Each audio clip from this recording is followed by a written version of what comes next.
చేకూరుగాక నాకు శివానుభూతి, చేకూరుగాక నాకు శివానుభూతి.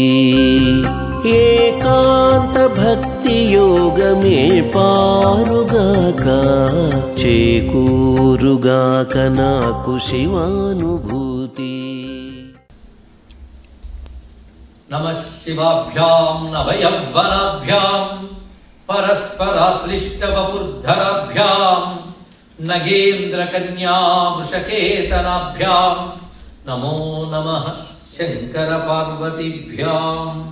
నమః శివాయ సాంబాయ శాంతాయ పరమాత్మనే మృత్యుంజయాయ రుద్రాయ మహాదేవాయ తే నమః.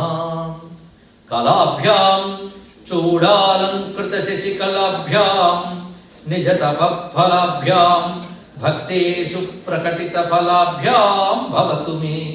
శివాభ్యాం హస్తోకత్రిభువన శివాభ్యాం హృది పునర్భవాభ్యాం ఆనందస్ఫురదనుభవాభ్యాం నతిరియం. శివాయ గురవే నమః. శివాయ గురవే నమః. శివాయ గురవే నమః. శివాయ గురవే నమః. శివాయ గురవే నమః. శివాయ గురవే నమః. శ్రీమాత్రే నమః. శ్రీమాత్రే నమః.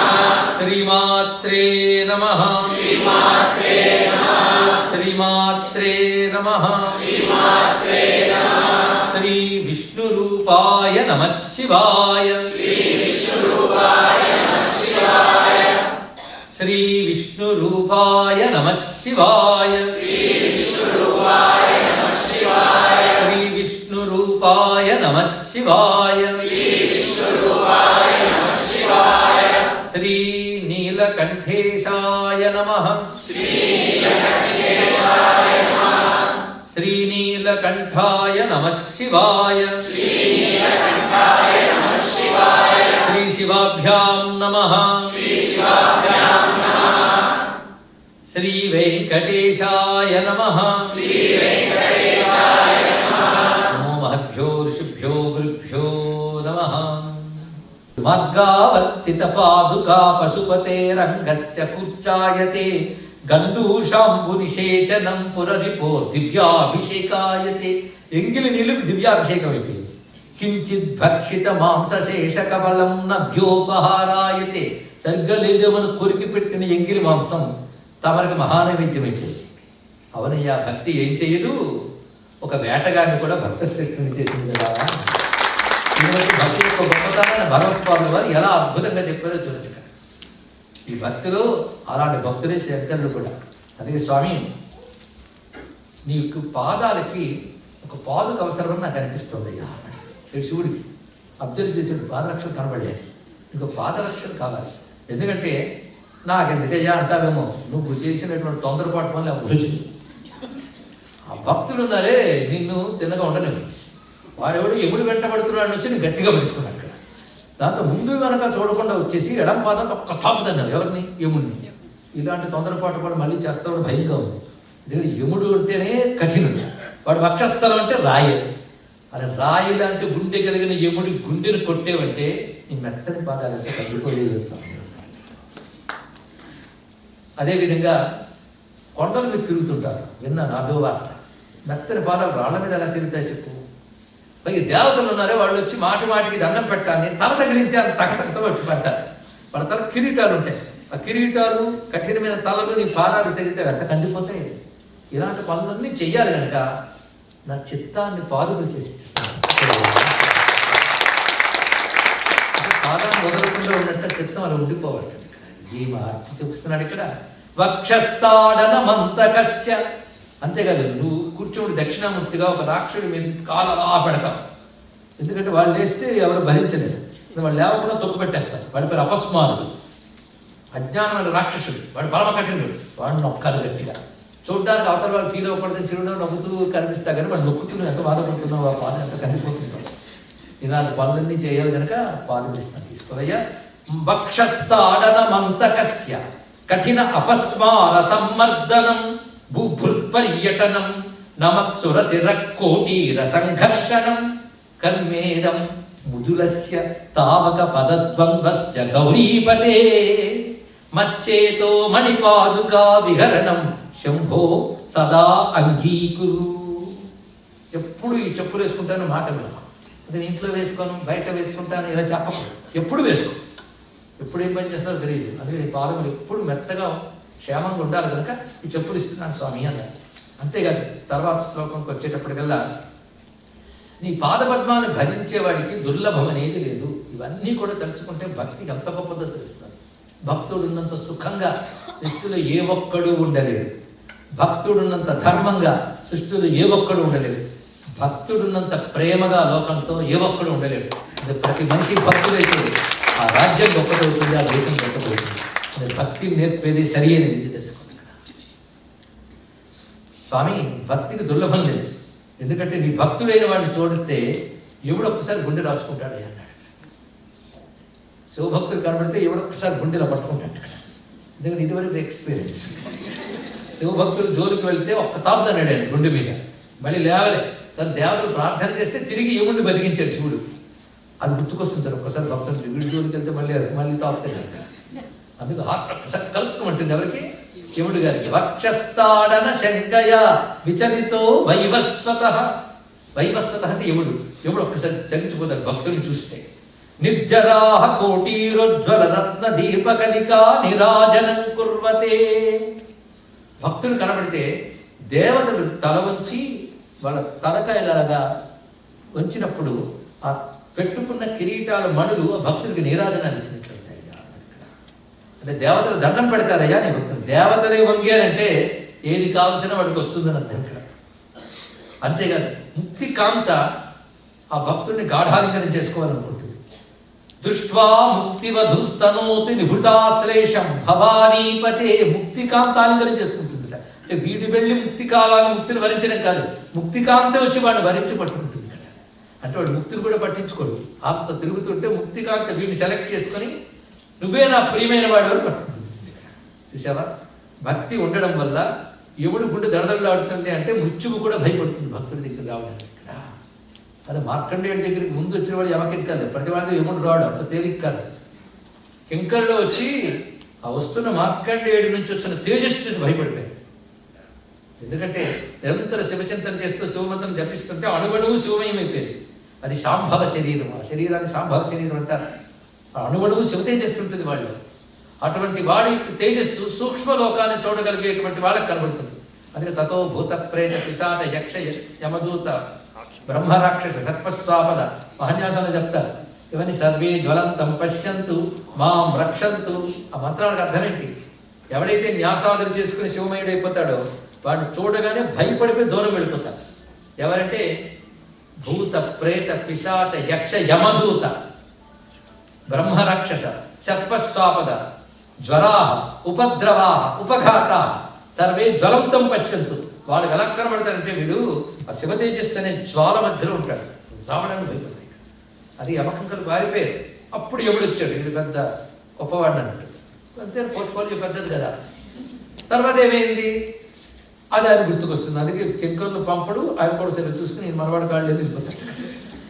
ఇంకా రావాల్సిన శివదూతలే. అది వక్షస్థాడన శంకయ విచలితో వైవస్వత నిర్జరాహ కోటీరోజ్వల రత్నదీపకలికా నీరాజనం కుర్వతే దృష్ట్వా ముక్తివధూ తనోతి నిభృతాశ్లేషం భవానీపతే యచ్చేతస్తవ పాదపద్మ భజనం తస్యేహ కిం దుర్లభం.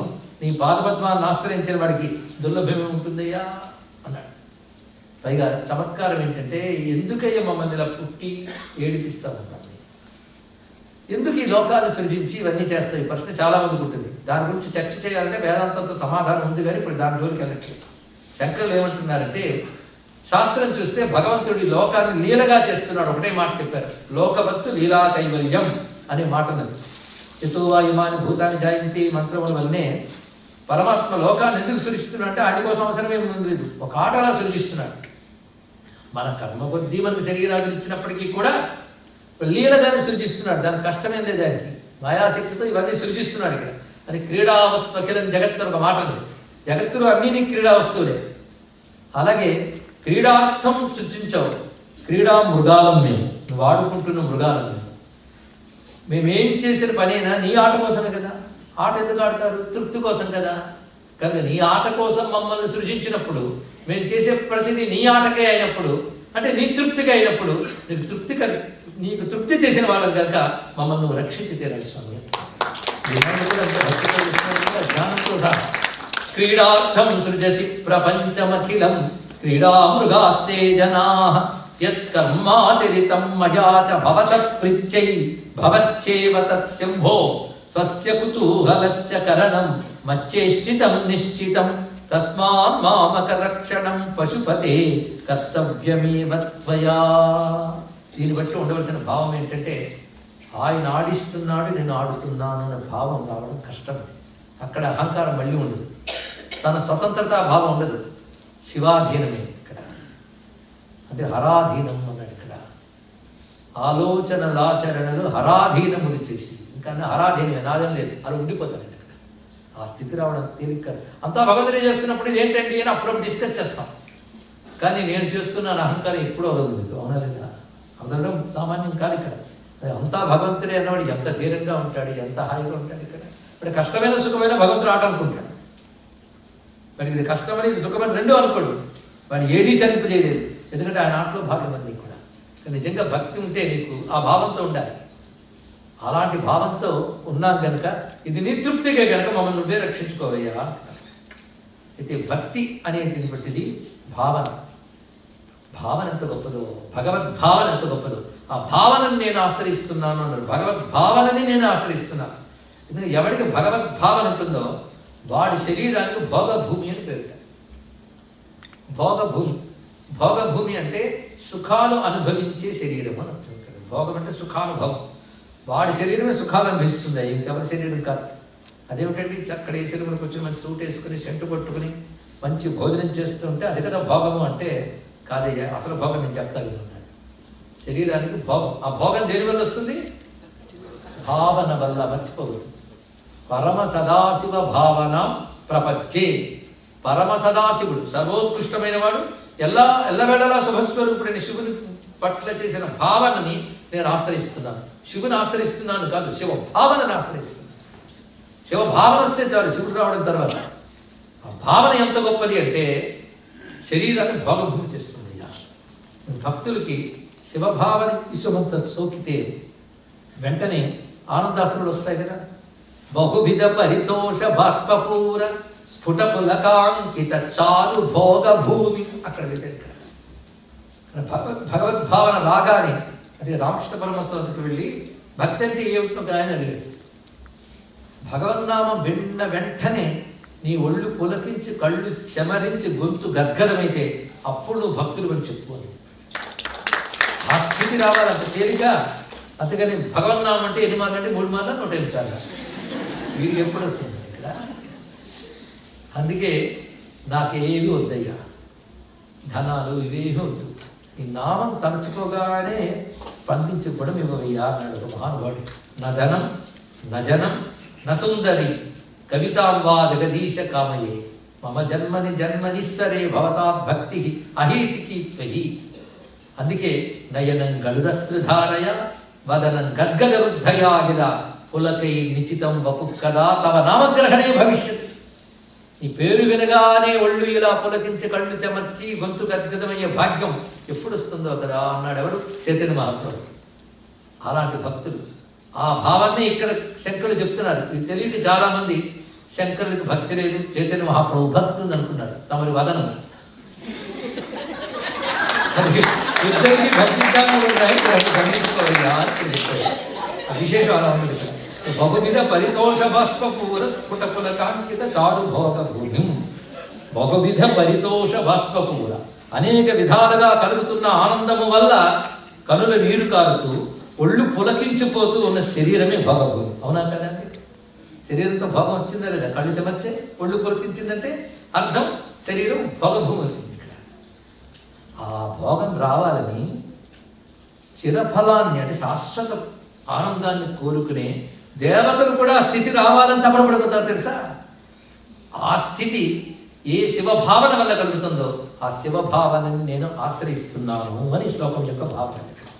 బహువిధ పరితోష బాష్పూర స్ఫుట పులకాంకిత చారు భోగ భూమి చిరబల ఫలకాంక్షి సేవ్యమానా పరమ సదాశివ భవనాం ప్రపజ్యే. ఎంత భక్తే వస్తుంది అంతా చూడండి ఇక్కడ నుంచి. ఇవాళ ప్రారంభం నుంచి అది స్వామి నీకు ఒక ధేనువుని ఇస్తాను తీసుకోవాలి. అంతేకాదు ఈ ధేనువుని కాపాడు, ఈ ధేనువు నువ్వే రక్షించాలి. ఈ ధేనువు పేరంటే భక్తి ధేనువు. భక్తి అనే ధేనువు అంటే మనం ఏ ఆవు ఇంట్లో పెట్టుకోవాలా అనుకుంటాం, కామధేను దొరికితే ఇంకా పెట్టు. కానీ భక్తి అనే కామధేనువు ఇంట్లో ఉంటే చాలు, దగ్గరుంటే చాలుట. కామధేనువు ఏం చేస్తుంది? ఏది కావాలన్నది ఇస్తుంది, అమృతం లాంటి క్షీరం ఇస్తుంది. అలా భక్తి అనే కామధేనువుని వర్ణిస్తున్నారు ఇక్కడ. ధేను లక్షణం భక్తి లక్షణం రెండు చూపిస్తున్నారు ఇక్కడ. అమితముదమృతం ముహుర్జుహంతి. మీరు గమనిస్తే నిన్న శ్లోకాల గమనం వేరు, వాళ్ళ శ్లోకాల గమనం వేరు. నిన్నటి వరకు ఎక్కువగా శార్దూల మధ్య భావం చూపించాడు. అవి ఛందస్సులు ఉన్నాయని తెలుసు కదా. తర్వాత చిన్న ఛందస్సులు వసంత తిలకం ఇలాంటి వృత్తములు ఎన్నెన్నో తీసుకొస్తున్నాడు. మ్యూజికల్గా కూడా మారుతుంది చదువుతుంటే. మీకు సౌందర్య లహరిలో ఒకటే ఛందస్సు చివరి వరకు శిఖరిణి అనబడేది, 100 శ్లోకాలు అవి. శివానంద లహరిలో శిఖరిణితో ప్రారంభిస్తాడు. మరి కొంతసేపటి శార్దూలాలు మత్తే భారతాయి. పెద్ద పులులు మత్తే అంటే ఏనుగులు, వాడి పేర్లు అవి. ఆ నడక అలాగే ఉంటాయి, ఒక్కొక్కటి గంభీరంగా ఉంటాయి. తర్వాత మృదు మధురమైనటువంటి లైలతో కూడినటువంటివి వస్తూ ఉంటాయి. రాగాలు సంగీతాలు తెలియకపోయినా చదువుతూ ఉంటేనే వాటికి ఉన్న అందం. ఇప్పుడు నేను సంగీతం పాడట్లేదు, ఏ సంగీతం పడితే వాడు శివానంద చదువు బృందమంతా మీద కోపం చూస్తాను. రాగాలు వచ్చేవాడికి మనం చదవడం వచ్చాను తప్పు లేకుండా. అమితముదమృతం ముహుర్జుహంతి విమల భవత్పద గోష్ఠమావసంతి సదయ పశుపతే సుపుణ్యపాకాం మమ పరిపాలయ భక్తి ధేనుమేకాం.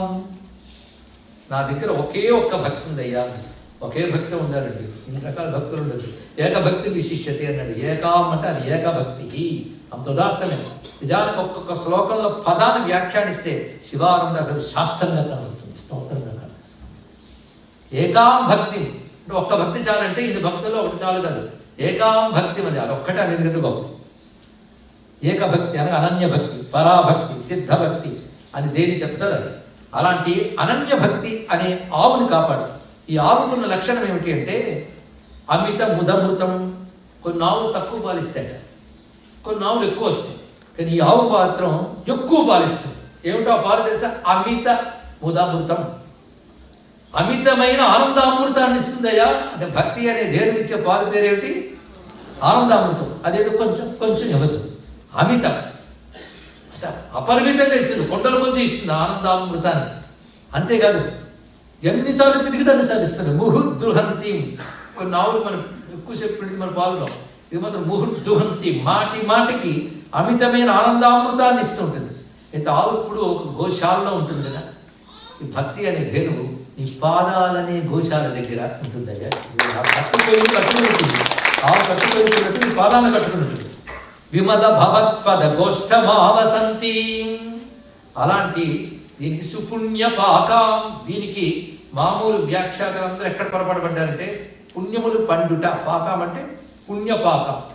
ఎన్నో పుణ్యములు పండితే దొరికేటువంటి ధేనువిధి అన్నారు. కానీ శంకరుడు రచన చాలా జాగ్రత్తలు. పాక అనే మాటకి వంట అని మాత్రమే అర్థం కాకుండా పాక అంటే దూడ అని అర్థం. పాక పోతోర్భకో డింభ అని మన కోసం చెప్తుంది. పాకము, పోత, డింభ ఇవన్నీ కూడా దూడని తెలియజేస్తాయి అన్నారు ఇక్కడ. అది పాకం అంటే దూడ అని అర్థం. అంటే భక్తి దేనివైతే పుణ్యం దూడ అన్నాడు. ఏమి అందమైన భావం. అదే పుణ్యం ఇస్తుంది, ఇంకేమిస్తుంది? పుణ్యం అంటే పవిత్రత, దాంట్లో అన్నీ ఉన్నాయి. అందుకే సుపుణ్యం అనే దూడతో ఉన్నటువంటి ఏకభక్తి అనే కామధేనువు ఆనందామృతాన్ని ఎన్ని మార్లు పిదికినా ఇవ్వగలిగేటటువంటి ఈ ధేనువుని, నీ పాదపద్మాలే గోష్ఠముగా పట్టుకుని ఉన్నటువంటి ఈ ధేనువుని కాపాడవయ్యా శంకర. అంటే భక్తి కలగడం కాదు, కాపాడబడాలి. ఎందుకంటే ఎదగల భక్తిని కుదరజేయుమా. దీపం వెలిగిందంటే చివరి వరకు అస్తమించకుండా ఉండాలి కదా. అలాగే ఏదో పుణ్యాల వల్ల కాస్త మొలకెత్తింది భక్తి, అది చివరి వరకు రావాలి. చిన్న భక్తి మొలకలాగా వచ్చింది అనుకోండి, కాస్త మొక్క ఒకవేళ మేకలు తినేయకుండా అదేదో భక్తి వచ్చింది, నాస్తికులనే మేకలు చేసి తినేస్తారు. వాడిని నీ చెవిలో పోరు పెట్టుకుని అభిషేకాలు చేస్తే ఏముందండి, నీరు వేస్ట్, పాలు వేస్ట్ అంటాడు. అవును కాము నువ్వు మానేస్తావు. వాడు రాక్షసుడు. ఎందుకంటే దెయ్యాలు పట్టిన వాళ్ళు కథలు చెప్తున్నప్పుడు దెయ్యం పట్టడానికి వస్తే చేతికి ఏమైనా రక్షరేఖలు ఉంటే రాదు. అందుకు ఎవడో రక్షరేఖలు కట్టని వాడి దగ్గరికి వెళ్ళి తీయించే ట్రై చేస్తుంది. అలాంటి దెయ్యాలు తయారైపోయాడు ఇప్పుడు ఈ రోజుల్లో. పూజ చేస్తుంటే కువ్యాఖ్య చేస్తారు. ఇన్ని అభిషేకాలు ఎందుకు, ఇది పాలు పోయడం ఎందుకు, ఆ లింగంలో రాతిలో దేవుడు ఉంటాడా, రాతి మీద పాలు పోయడం ఎందుకు, రాతి మీద పాలు పోయే శివుడి మీదకి వస్తున్నాం తెలుసుకోవాలి. రాయి మీదకి వస్తున్నామా, శివుడు అనుకుని వస్తున్నాం. శివుడు అనుకున్నామంటే అది తప్పకుండా పుచ్చుకుంటాడు. అది భక్తి అంటే, అది శాస్త్రం అంటే. ఎందుకంటే సైన్స్తో మతం గురించి చెప్పలేవు. సైన్స్ మెటీరియల్, భక్తి అనేది ప్రేమ, భగవంతుడు సర్వవ్యాపకుడైన విశ్వాసం. కనుకనే సైన్స్కి అతీతం. ఈ సబ్జెక్టు వేరు, ఆ సబ్జెక్టు వేరు. దీంతో దాన్ని చూడకూడదు, తెలుసుకోండి. తెలియకి వచ్చి సైంటిఫిక్ అండి. సైంటిఫిక్ అంటే భౌతిక ప్రపంచంలో అఘోరించుడు, రోధించుడు. తెలుగు చేస్తే అవుతుంది మింగుతుంది. అది అది అభౌతిక ప్రపంచం. విశ్వాసం మీద ఆధారం. విశ్వాసం తత్కాలిక దొరకదు. తెలుసుకోండి. ఆ విశ్వాసాన్ని గౌరవించాల్సిందే. అదొక సంస్కారం. నువ్వెంత సైంటిస్ట్ అయినా ఇంకొకటి విశ్వాసాన్ని గౌరవించిన సంస్కారం లేనప్పుడు అసలు మంచి మానవుడి గౌరవ తెలుసుకుంటాడు. విశ్వాసాన్ని గౌరవించాలి. వాళ్ళ సైన్స్ వాళ్ళకు ఉంది. ఆ విశ్వాసం వెనక ఒక సైన్స్ ఉంది. ఆ విశ్వాసం వెనక ఒక శాస్త్రం ఉంది. అభిషేకం వెనక ఒక శాస్త్రం ఉంది, ఒక పద్ధతి ఉంది. ఇవేవి తెలియకుండా ఎవడు మాట్లాడారు. ఎక్కడ ఎవడో కూర్చొని కంప్యూటర్ టపట కొడుకుంటాడు. ఏమిటి అలాగే టప కొడుతున్నాడు అంటే తప్పు. వాడు దానితో దేనికి కమ్యూనికేట్ అయ్యాడు, ఏం పెడుతున్నది, అదొక సైన్స్. అది ఆ సైన్స్ తెలియకుండా ఇక్కడ వీడు కంప్యూటర్లో దీని మీద కొడుతున్నాడు అంటే పని పాట లేదంటే అలా ఎడత కొడుతున్నాడు అంటే తెలియని వాడికి అది అజ్ఞానం. ఇది అలాంటిది తెలుసుకోండి. కంప్యూటర్తో ఆడతాడు, విగ్రహంతో ఆడతాడు. ఈ కంప్యూటర్లో మరొక ప్రపంచానికి కమ్యూనికేషన్ ఉంది. ఆ విగ్రహంతో పరమాత్మ. అందుకే భక్తి యొక్క లక్షణం తెలియాలి. భక్తి ధేను మేక సుపుణ్య పాక. ఎంత అందమైన పదం ఇక్కడ. అటువంటి భక్తి ధైర్యం ఇస్తూ ఈ శివుడు అంతడు. ఫెసిలిటీ తెలుసా మీకు? భగవంతుడి కంటే ఫెసిలిటీ మనకు లేడు. అయితే ఒక లోకంలో ఒక పెద్ద మనకంటే హై అథారిటీ ఉన్నటువంటి పవర్లో ఉన్నటువంటి వాడు ఉంటే వాడు దొరకడం మహా కష్టం. 2 రకాలు, పర్సనల్ ఇంటర్వ్యూ, పబ్లిక్ ఇంటర్వ్యూ. 2 దొరకడం మహా కష్టం. అవునా లేదా? ఏది నిన్న మొన్నటి వరకు మనం భుజం చేసుకుని తిరిగిన వాడే ఒక పోర్ట్ఫోలియో రాగానే అపాయింట్మెంట్ దొరకడం కష్టం. అవునా లేదండి? అలాంటిది ఒక రాష్ట్రానికి రాజు అయ్యాడు అనుకోండి, వాడు ఇంకా కష్టం. దేశానికి ప్రధాని అయితే మరీ కష్టం. అవునా? వాడి అపాయింట్మెంట్ దొరకదు. నేను అమెరికా వెళ్ళాను కనుక బయట దొరికిపోతానంటే కష్టం. ఇండియా వెళ్ళాను కనుక మోడీ గారు దొరుకుతారంటే కష్టం. ఎందుకంటే ఎంత కష్టం వాళ్ళ దగ్గరికి అపాయింట్మెంట్ దొరకడం. అలా ఒక ఊరికో, ఒక దేశానికో, ఒక పరగణాకో ప్రభు అయితే చాలు వాడు మనకు దొరకడం మహా కష్టమే. సర్వ జగత్తుకి ఈశ్వరుడైన వాడు ఆయన పరమ సులభంగా దొరుకుతాడు. ఆయనతో నీకు పబ్లిక్ అపాయింట్మెంట్ కావాలన్నా దొరుకుతుంది, ప్రైవేట్ అపాయింట్మెంట్ కావాలన్నా దొరుకుతుంది. అంత దగ్గర దొరుకుతాడు. ఇంత గొప్ప రాజు ఎంత సులభంగా దొరుకుతున్నప్పుడు ఠికాణా లేని రాజులు పట్టుకుని ఎందుకు అయ్యే ఏడుస్తావు, నేను పట్టుకుంటాను. ఎంత గొప్పగా చెప్తున్నాడు. నువ్వు వాళ్ళని ఎలాగైనా కొడుచుకో. అరహసి రహసి స్వతంత్ర బుద్ధ్యా వరివసితుం సులభ ప్రసన్నమూర్తి అగణిత ఫలదాయక ప్రభుర్మే జగదధికో హృది రాజశేఖరోస్తి. రాజశేఖరుడు మొన్ననే గుర్తుందా? మొన్నండి ఇప్పుడు దాకా రాజావతంసుడు రాజశేఖరుడు అంటే రాజుల్లో గొప్పవాడు. రాజశేఖరుడు చంద్రుడి శిఖని పెట్టుకున్నవాడు. 2 అర్థాలు. ఆయన రాజుల్లో గొప్పవాడు. అందుకే ఆయన మహేశ్వరుడు అని పేరు. త్వమీశ్వరాణం పరమం మహేశ్వరం త్వం దేవతానాం పరమంచ దైవతం అని పురుషుని మాట చెప్తోందండి ఇక్కడ. ఈశ్వరుల్లో నువ్వు ఈశ్వరుడు కనుక నువ్వు మహేశ్వరుడు అని పేరు. దేవతలకే దేవుడు కనుక నువ్వు మహాదేవుడు అని పేరు. ఈశ్వరుడు అంటే ప్రభువు. నిన్ను మించిన ప్రభువు లేడు. ఒక్క ప్రభువు దొరకడమే మహా కష్టం. కానీ ఎవరిని మించి మరి ప్రభువు లేడు. ఆ జగత్ ప్రభువు సులభంగా దొరుకుతున్నట్ట. ఈయనతో మీకు అంత సుఖమో తెలుసా? అరహసి రహసి వరివసితుం. వరివస్య అంటే పూజించుట, ఆరాధించుట. ఆయన మీరు రహస్యంగా పూజించవచ్చు. అరహసి రహస్యం లేకుండా కూడా పూజించవచ్చు. రహస్యంగా పూజించట అంటే అంతర్ముఖం. అంతర్ముఖంలో పడి భావనతో పరమాత్మను చింతన చేస్తూ ధ్యానంతో వెళ్ళడం రహస్యం. అదంత కష్టం, అంత తేలిక కాదండో. అంత ఒక ట్రై చేయండి. ఈశ్వరుడు తప్ప అన్ని ఆలోచనలు వస్తాయి, మహా కష్టం. అందుకే రహస్యం కూడా కష్టం. దానికంటే అరహస్యం బయట కష్టం, సులభం. శివలింగం తెచ్చుకోవడం, అభిషేకం చేయడం అది సులభం. ఏది గొప్పది? ఏదేనో గొప్పది చేస్తే. అరహసి రహస్యం. ఎలా పూజించాలి? నీకు తెలిసిన మేరకు శాస్త్రం తీసుకోగలవు. మొత్తం తెలుసుకుని చేయలేవు. మొత్తం తెలుసుకుని చేస్తానంటే ఆగిపోతుంది. చేస్తూ చేస్తూ తెలుసుకోవడమే కానీ తెలుసుకుని చేయడం కష్టం. ముందు మనకు తెలుసుకునే చేయాలి. ఎలా చేసినా పర్వాలేదండి అని అలా నిద్ర లేచి వచ్చి అలా నీళ్ళు పోసేకూడదు. తెలుసుగా స్నానం చేయాలి, శుచిగా ఉంటే అది తెలుసుగా తెలిసింది చేయాలి. ఎస్కేపింగ్ కాదు భక్తి అంటే. తెలిసినంత చెయ్యగలిగినంత నువ్వు చేస్తూ ఉంటే తెలుసుకోవాల్సింది చెయ్యాల్సింది పరమాత్మ గురుముఖత నేర్పుతాడు. అలా పరమాత్మ నేర్పుతాడు. నేర్పుకుంటే బట్టి నేర్చుకుని చేస్తాడు. మొత్తానికి ఆయన్ని ఆరాధించాలంటే నీ ఇష్టం. అరహసి రహసి మహానుభావుడు ఉండేవాడు. ఆయన గొప్ప రాజు, పల్లవ రాజు. కైలాసనాథ మందిరాన్ని నిర్మాణం చేయాలని అనుకున్నాడు కాంచీపురంలో. అద్భుతమైన ఆలయ నిర్మాణం అయిపోయింది. శివలింగ ప్రతిష్ఠకు ముహూర్తం కూడా పెట్టుకున్నారు. రాత్రి పడుకున్నాడు, శివుడు కల్లో కనిపెట్టాడు. ఆ ముహూర్తం క్యాన్సిల్ చేయకండి. ఇదేమిటి స్వామి మంచి ముహూర్తం అని చెప్పారంటే అదే ముహూర్తానికి ఒక ఆయన ప్రతిష్ఠ పెట్టుకున్నాడండి. ఎవరు బాగుందంటే ఒకే ప్రతిష్ఠ చోట చేయకూడదు ఏమిటి? శివుడు ఏదో చేస్తున్నాడు ఇక్కడ మాయ. ఎవరయ్యా అంటే ఒక ఆయన ఉన్నాడు, పూసలుడు అని ఉంటాడు. కాంచీపురంలో రాజు కదా, నీకు కామన్ లైఫ్ తెలియదు. అక్కడ దగ్గర పల్లెలో ఉంటాడు. ఆయన దగ్గరికి వెళ్ళి ఆయన ముహూర్తం పెట్టుకున్నాడు. నేను చెప్పింది కరెక్ట్ అవ్వడం కాదు అడుగుతున్నాడు. అందుకే ఆ ప్రతిష్ఠ పొంది కనుక ప్రతిష్ఠ రాకున్నాడు. వెంటనే నిద్ర లేచి ఇదేదో చమత్కారం ఉందనుకుని వెతుక్కు వెళ్ళాడండి. నిజంగా ఉన్నాడు పూసలుడు. పేరు కూడా విన్నది, కల్లో విన్నాడు. చూడండి, కళాబద్ధం కాదు, నిజమే. ఆ పూసలుడు ఇంటికి వెళ్ళాడు. చిన్న కుటీరం, పేదవాడు. ఈ గుడి పెట్టుకున్నాడు, ద్రాక్ష పెట్టుకున్నాడు, ఆ కూర్చున్నాడు. ఈయన గుడి కట్టడం కూడా ప్రతిష్ఠ కూడా ఏమిటో అప్పుడు డౌట్ వచ్చింది, కళ నిజమా? అదే నువ్వు పూసలుడివేనా అన్నారు. నువ్వేదో ప్రతిష్ఠకు ముహూర్తం నిర్ణయించుకున్నావుట, నిజమేనా? అవునన్నాడు. ఎప్పుడు ప్రతిష్ట? ఈ ముహూర్తాన్ని అన్నాడు. అరే అదే ముహూర్తం నేనే పెట్టుకున్నాను. శివుడు చెప్పింది కరెక్టే అనమాట. ఇది గుడి ఎక్కడ కట్టావన్నాడు. నాకు శివుడు గుడి కట్టాలని ఎప్పటి నుంచో కోరికయ్యా, నా వల్ల లేదు, నాకు ధర్మం లేదు, ఏమీ లేదు. శిల్పశాస్త్రం అంతా అధ్యయనం చేశాను. ఆలయం ఎలా ఉండాలో తెలుసుకున్నాను.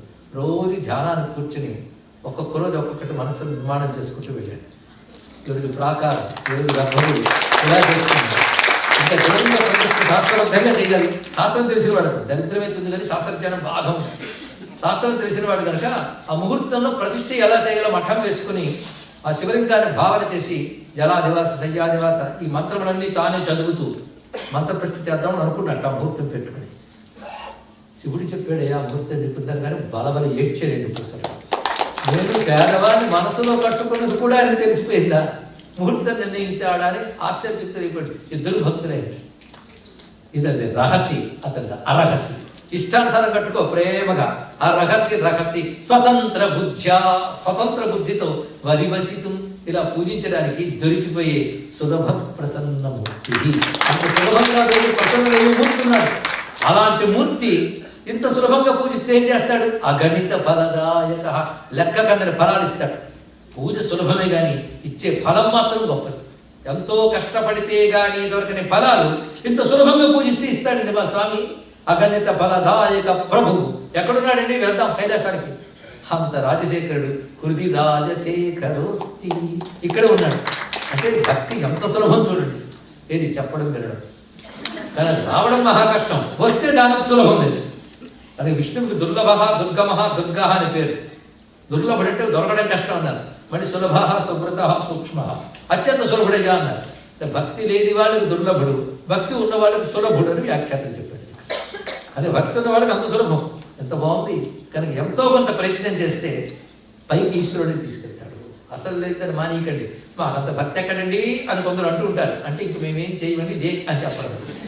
అలా సర్దుకుపోకండి, తెచ్చుకునే ప్రయత్నం చేయండి. ఉన్నది చేస్తూ ఉంటే ఉన్నతానికి ఆయన తీసుకెళ్తాడు. అందుకే ఆ రహసి స్వతంత్ర బుద్ధ్యా వరివసితుం సులభ ప్రసన్న ముక్తి అగణిత ఫలదాయక ప్రభుర్మే జగదధికో హృది రాజశేఖరోస్తి. ఇది చెప్పాడు. అలాగే ఒక నిధులు ఉంటాయి కొన్ని చోట్ల, మీకు తెలుసా? విన్నారు ఎప్పుడైనా? ఆ నిధులు పాములు కాపలా కాస్తాయట చుట్టి. ఈ సినిమాలు కూడా గుర్తొస్తుంది. పైగా ఆ నిధులు ఎక్కడ ఉంటాయంటే ఎక్కడో లోతులుకుంటాయి, తవ్వాలి. ఇంకో విధానం ఒకటి ఉంది పూర్వకాలంలో, ఇప్పుడు కూడా లేకపోలేదు, అంజనం పెట్టడం. అంజనం అనేది వేస్తే అది ఎక్కడుందో తెలిసిపోతుంది. అప్పుడు మీరు ఎప్పుడు కష్టపడగలరు, చక్కని పట్టుకోవచ్చు. అలా ఒక అంజనంతో ఎక్కడ తగ్గితే, పైగా అందులో ఏం చేయాలంటే అక్కడికి వెళ్ళి నిధి తీసే ముందు నిధి దేవతలు పూజ చేయాలి. దాన్ని బలులు అంటారు. మహాబలికి ఇవ్వాల్సిన బలులు ఇవ్వాలి, పూజించే నేటికి చేసేవాళ్ళు ఉన్నారు, మనకు తెలియకపోవచ్చు. అవన్నీ ఇచ్చి వాటిని ప్రసన్నం చేసుకోవాలి. వాడి మంత్రాలు కూడా చెప్పాలి, మంత్రాలు చెప్పి ఆ పూజలు చేయాలి. అక్కడికి వెళ్ళి దాని పాము చుట్టుకుంటుంది. ఇవన్నీ చేసిన తర్వాత ఆ పాము మిమ్మల్ని ఏం చేయదు అని తీసుకోవచ్చు. అక్కడ శివుడు అనే ఒక నిధి ఉన్నది అన్నాడు. ఇక్కడ ఆ నిధి కోసం నువ్వేం చేయాలో చెప్తున్నాడు. అంజనం ముందు వేయి, అంజనంతో వెళ్ళు, పట్టుకోగలరు సులభంగా. ధ్యానాంజనేన, ధ్యానం అనే అంజనం. సమవేక్ష తమ ప్రదేశం, ఏ చీకట్లో నిధి ఉందో, ఏ గోతులో నిధి ఉందో అది తీసుకోగలరు. గోతులో ఉన్నవాడిని చూడాలి మనం ఎప్పుడు కూడా. తమ ప్రదేశం భిత్వా, అదేమిటంటే అజ్ఞానం అనే గొయ్యి. అజ్ఞానం చోట్ల పాతబడింది ఇక్కడ. అది ఛేదించడం మహాకష్టం, అజ్ఞానం ఛేదించడం మహాకష్టం. గురువులు కూడా శిష్యులకు చెప్పి చెప్పి ఆయాసపడిపోతారు ఛేదించడం. ఈ లోపల ఆంటైన్ అయిపోతుంది, అంత భయంకరంగా ఉంటుంది అజ్ఞానాన్ని ఛేదించడం. కానీ జ్ఞానం అనే అంజనంతో తమ ప్రదేశాన్ని భిత్వా చేసిన తర్వాత పూజలు చేయాలి. పూజలు అంటే ఈశ్వరార్చన. మంత్రాలు చెప్పు, పంచాక్షరి మొదటి శివ మంత్రాలు చెప్పు. మహాబలి ఈశ్వర నామ మంత్రై చేస్తే అప్పుడు పాము చుట్టుకుని నిధి కనబడుతుంది అన్నాడు. అంటే నాగభూషణ లేదు, శివుడు కనబడుతుంది. ఆ నిధి పేరేంటో తెలుసా? నీ పాదపద్మాలన్న నిధి. ఏ పాదపద్మమిహతే శివ తే కృతార్థా. నిధి దొరికిన వాడికి హ్యాపీగా ఉండొచ్చు, వాడికి ఏమి అక్కర్లేదు. అలాగే శివపాద పద్మ నిధి దొరికిన వాడు కృతార్థుడైపోతాడు. ఏమి భావాలంటే అది లోపల తవ్వుకోవాలి. నిన్న కూడా గుహలో పులి చెప్పాను, సింహం చెప్పాను, గుర్తుందా? నిన్నో మనం గుహలో సింహం అంట. గుహలో సింహం ఉన్నాడు, పట్టుకో అని ఉపనిషత్తు చెప్తుంది. ఆయన స్తోత్రం చేయండి. స్తుహిశ్రుతం గర్తసదం యువానం మృగన్న భీమముపహత్వముగ్రం. అక్కడ చెప్పాడు గర్తసదం. గర్తసదం అంటే గోతులో ఉన్నాడు, గుహలో ఉన్నాడు, లోతుకెళ్తే దొరకడు. లోతు కంటే హృదయం అంత లోపలికి వెళితే అంత అక్కడ ఉన్నాడు. ఆయన ఎలా ఉన్నాడంటే సింహంలో ఉన్నాడు. ఇక్కడ మృగం ఉపహత్ను ముగ్రం, మృగన్న భీమం ఉపహత్ను ముగ్రం, ఉగ్రమై ఉన్నట్ట. అదే నరసింహస్వామి. ఆ సింహం అదే శరభేశ్వరుడు. అలా ఉన్నట్టు హృదయమైన గుహలో. హృదయమైన గుహలో ఉన్నవాడిని కరళగ్న మృగ కరీంద్ర భంగో ఘనసార్దూల విఖండనస్త జంతు గిరిశో విశదాకృతి చేతక్కుహరై పంచముఖోస్తిమి కుతో భీగిన శ్లోకం. ఉపనిషత్ వచనాలు అక్కడ ఇక్కడ చూడండి అనిపిస్తున్నాను.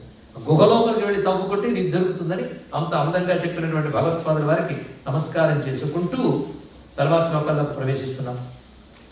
కొన్ని పెట్టెల్లో కంపు రాకుండా ఉండడానికి మీరు నెప్తులని బాల్స్ లాంటివి వేస్తుంటారు. కొన్నాళ్ళు అవి పెద్ద కంపులు ఇస్తారు, వేరే విషయం.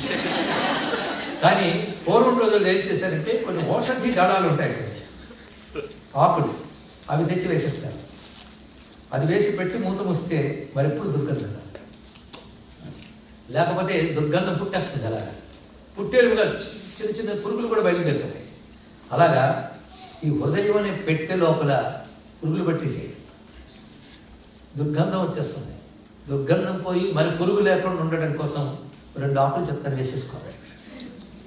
ఎందుకు ఆ దుర్గంధం ఏమిటయ్యా, ఆ పురుగులు ఏమిటయ్యా, అవి ఏంటో చెప్తున్నాడు. ఉన్నాయో లేవో మీరు తెలియజేసుకోండి.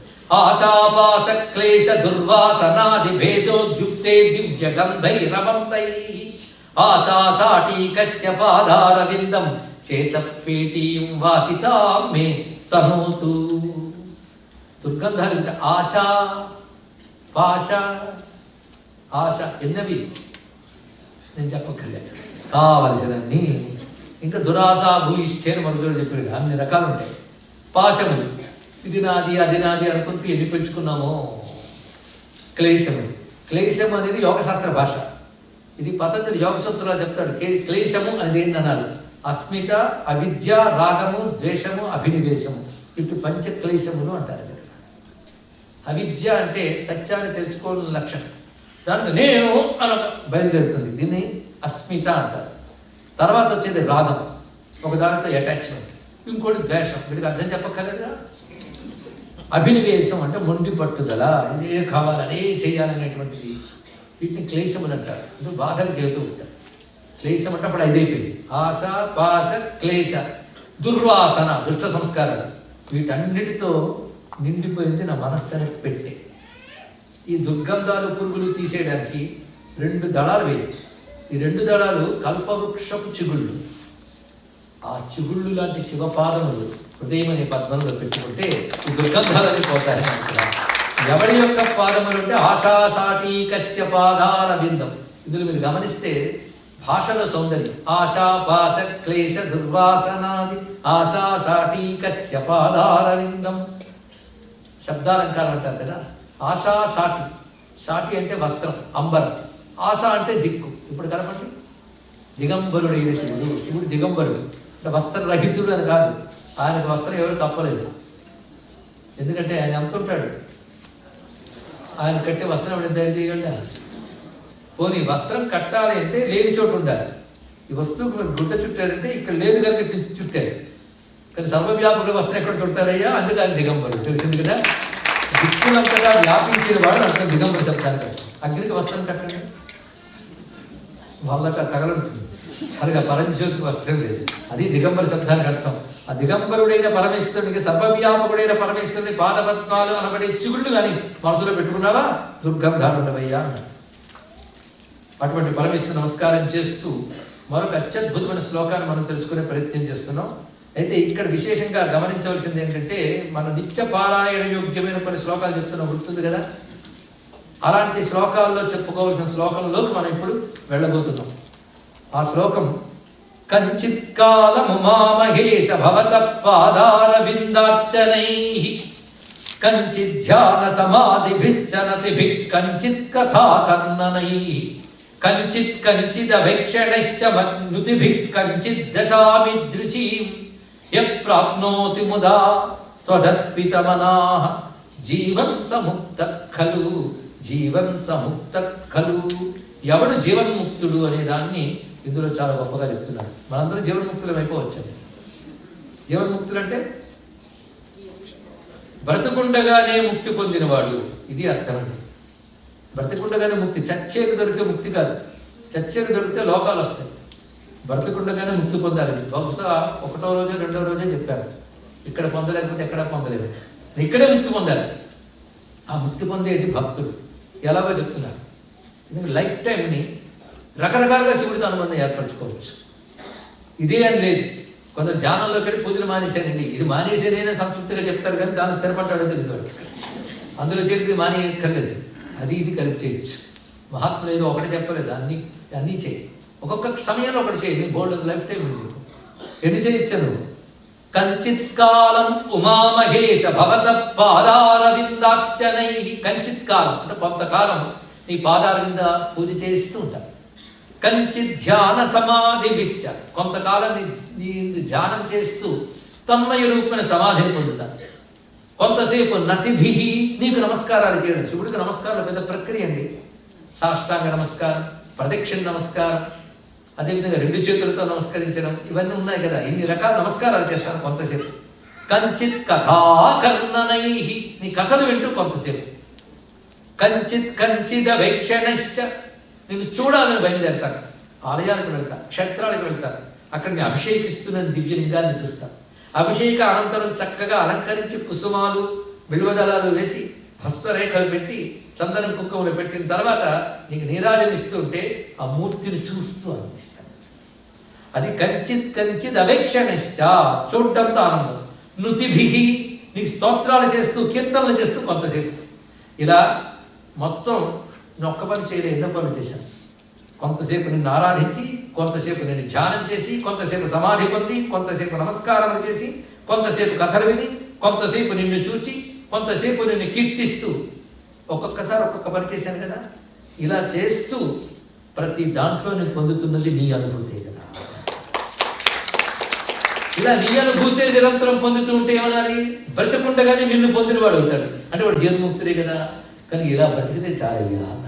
ఈ బ్రతుకు ఎప్పుడు ముగిపోతుందో, దుఃఖపూరితమైన జీవితము అనక్కర్లే.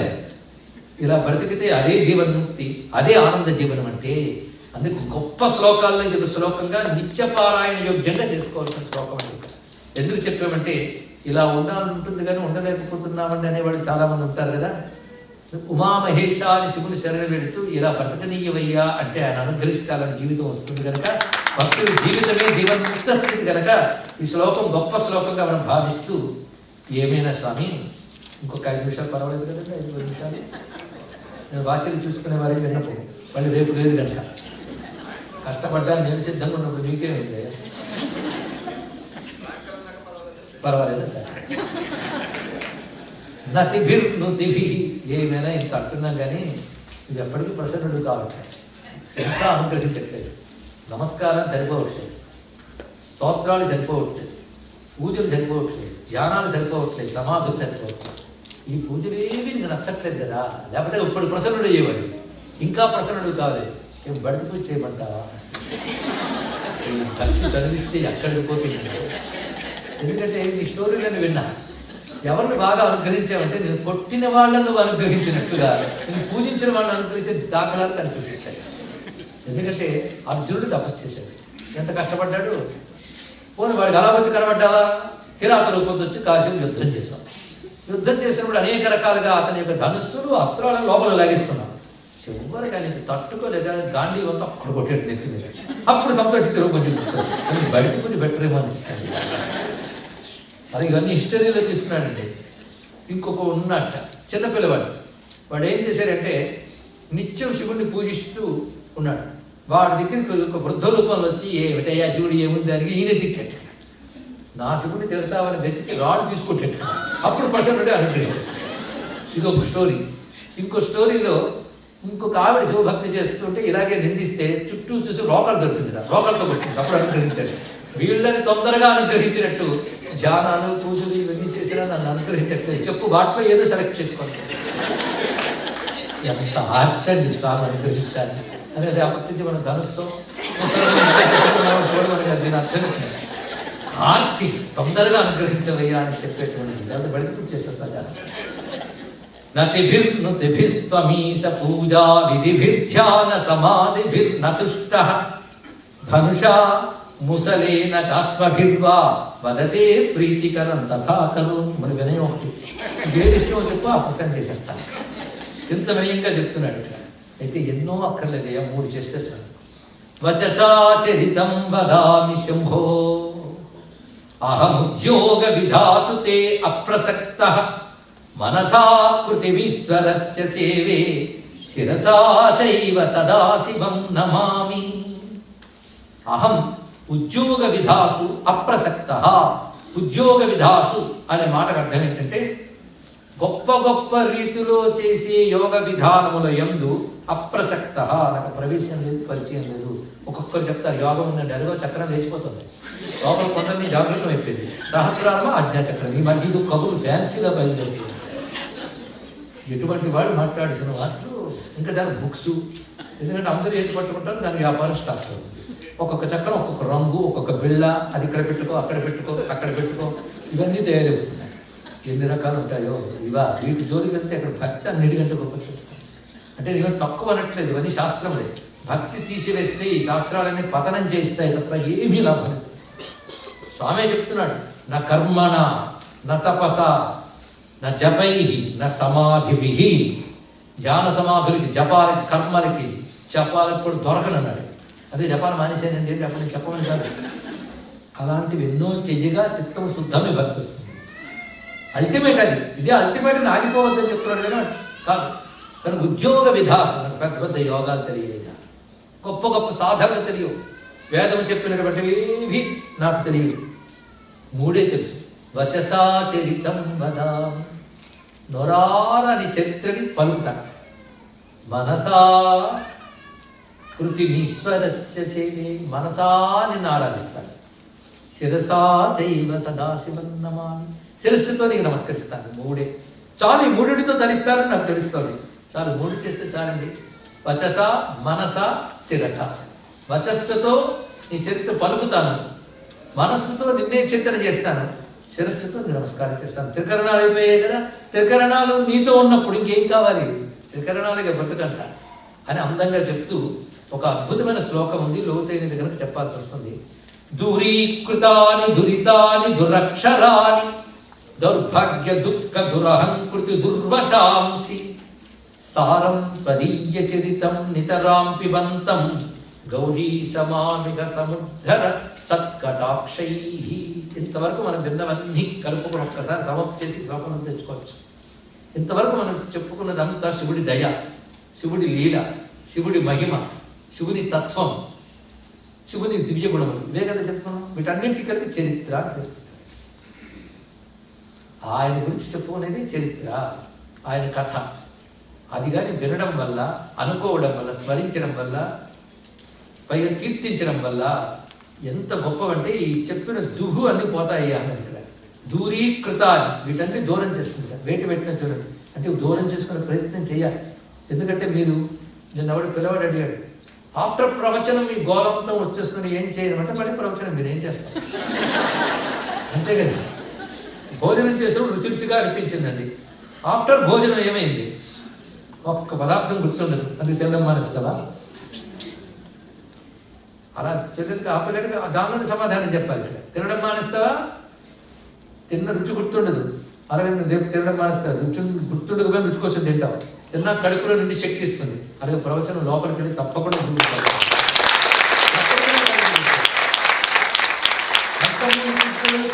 కావచ్చు. దాని ఇచ్చిన శక్తితో 24 గంటలు బతుకుతాం. అలాగే నిత్యం భగవద్గీత విను, అది ఎన్ని చేస్తుందో చూడు. ఎందుకంటే నీ లోపల కూడలు పేర్చుకున్నావు, అవి పోగొట్టే ప్రయత్నం చేయి. అవి పోవట్లేదు. దాని పరిష్కారం ఒకటే, సారం త్వదీయ చరితం. సారవంతం నీ చరిత్ర మాత్రమే. ప్రపంచంలో సారం పరమేశ్వర చరిత్రే. దాని నితరాం పిబంతం, నిరంతరం తాగు. కొన్ని మందులు గొప్పవే కానీ ఎక్కువ తాగితే చచ్చిపోతాం, అది ప్రమాదం. కానీ శివ చరిత్రం అనే మందు నిరంతరం తాగు. నిరంతరం తాగడం వల్ల ఏం జరుగుతుంది అంటే దురితాని, దురక్షరాని, దౌర్భాగ్య, దుఃఖ, దురహంకృతి, దుర్వచాంసి 6 దుహులు పోతాయి. దురితాన్ని, దురితం అంటే పాపం, అప్పుడు చేసేది ఇప్పుడు చేసేది కూడని పనులు. దురక్షరాని, కూడని అక్షరములు అన్నాడు. కూడని అక్షరాలు అంటే ఏమిటి? దాని గొప్ప నిర్వచనం రాస్తే పెద్దలు చెప్పినటువంటి గొప్ప మాట ఏమిటి అంటే, దురక్షరములు అంటే శాస్త్ర విరుద్ధమైన అక్షరములు. ఇదండి దీని యొక్క అర్థం. అంటే శాస్త్రం ఒకటి చెప్తుంది, నువ్వు వాటిని ఖండిస్తూ మాట్లాడతావు, అవన్నీ దురక్షరములు. వాటికి సంబంధించి రాసిన ఆ లిపులు చదివిన దురక్షరములు. ఇంకొకటి ఏంటంటే దురక్షరం అంటే నిదుట వ్రాయబడినటువంటి దుష్ట రేఖలు. మనకు కనబడకపోయినా ఉంటుంది అది. ఆయన స్క్రిప్ట్ మనకి ఎక్కడ కనబడుతుంది? ఆయన రాసిపెట్టిన స్క్రిప్ట్. మొదలనే చెప్పుకున్న బ్రహ్మరాత, అదే దురక్షరం. ఒకటి దురితాని, రెండవది దురక్షరము, మూడవది దౌర్భాగ్యం అంటే దురదృష్టం, దుఃఖం. అర్థం చెప్పక్కర్లేదుగా, వెరైటీలు అవన్నీ చెప్తే దుఃఖం వస్తుంది. ఎందుకంటే ఉన్న దుఃఖాలు మళ్ళీ ప్రవచనం గుర్తు చేయడం. ఇక అలా దురహంకారం, ఇది పెద్ద ప్రమాదం వస్తుంది. ఏమి మంచి పనులు చేస్తుంటాం కానీ ఇది వదలదు. ఇక్కడ నన్ను అంటావా, నా ప్రాధాన్యం తగ్గిపోయింది, నాకు రికగ్నిషన్ లేదు, ఈ అడుగులు ఎక్కువ ఎంత పనిచేసానో తెలుసా, యజ్ఞం చేసి అంటాడు వాడు. 10 మంది గుర్తించారు లేదని తాపత్రయం. నాకు అంత కిట్టు కోసం పాపులాట్లయిట్స్ మళ్ళీ అంటాడు. అంత గొప్పవారు ఏంటంటే అప్పుడు సంతోషిస్తాం. దొంగ మాట్లాడు. అందుకే ఒకంతర పోవు, చెప్తే పోతాయా, పోగొట్టుకోవాలనుకుంటే పోతాయా. కనుక దుష్ట లక్షణం పోవాలి, దుష్ట లక్షణం పోవాలని ధ్యానం చేస్తుంటే మీరు దేన్ని ధ్యానం చేస్తున్నారు?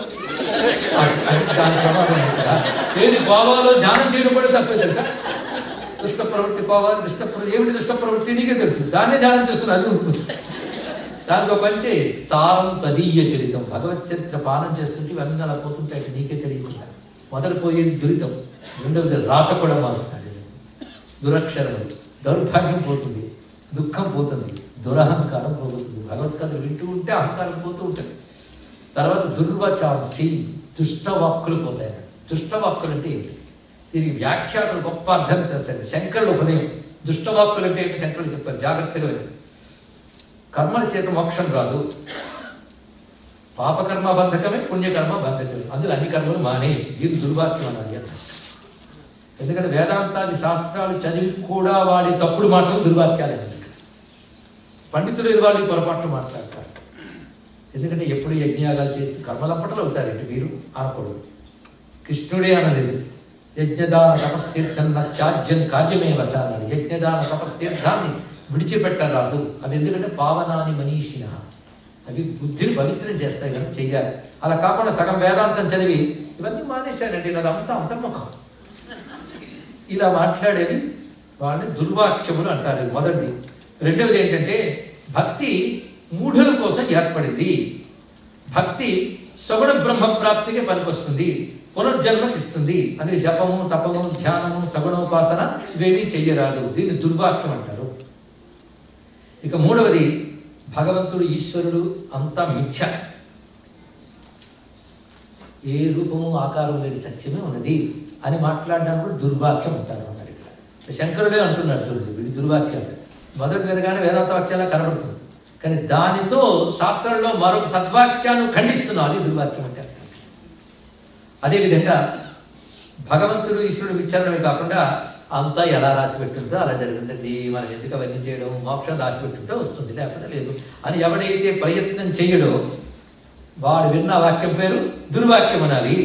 అలాగే వేదాలు శాస్త్రాలు ఉపనిషత్తులు మళ్ళాంటి వాళ్ళే కదా రాశారు. ఇదొక మాట అండి, రామాయణం కూడా మళ్ళాంటి వాళ్ళే రాశారు, అది వినాలా పాడా, ఆ వ్రతాలు పూజలు చేయాలా అన్నాడు. ఇక్కడ మళ్ళాంటి వాళ్ళే రాశారు. ఏం వీడో వీడి తాత రాశారు, చాలా ఋషులే రాసింది. ఋషులు ఎలా రాశారు వీడికి తెలుసా? ఋషులు అర్థమవుతారు వీడికి? సరే, ఒక కాగితం ఫుల్గా చదవలేడు, 2 వాక్యాలు చదివితే ఆవలింత వస్తుంది. వీడు శాస్త్రాలలో వచ్చి చెప్పగలడా? ఇలాగ మానవ నిర్మితాలు అనేవాడు వాడి దుర్వాక్యం. అలాగే ఉపనిషత్తులు చెప్తూ ఉంటే ఆనంద స్వరూపం సత్యం జ్ఞానం అనంతో అనే అది ఊహే, అదేమీ లేదు బ్రహ్మమని అనడం దుర్వాక్యం.